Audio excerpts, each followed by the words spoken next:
Hello and welcome to this tutorial on how to share your pictures through email using the Apple Photos application on your Mac. You can launch the Photos application from either your menu bar or from your application's menu to select Apple Photos.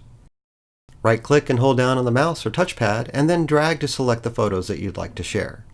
It's okay if you miss a few. You can individually select the photos that you had missed by holding down on the Command key and selecting the photos that you want to share. You can also share a string of photos in your collection by selecting the first photo in the series. Then, while holding down on the Shift key, select the last photo in that desired series.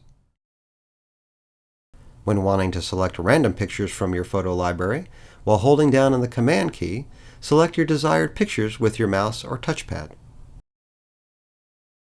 Once you've made your selection, move your cursor to the upper right-hand side of the Photos application to select the Share Selected Photos icon, and then select Mail. You also have the option to share your pictures with other applications from this pull-down menu, but do realize that when you're wanting to use the Messages application, that if you have chosen too many photos, that Messages will not be shown as an option. Selecting fewer photos to send to an individual will once again allow Messages to become an option in this pull-down menu.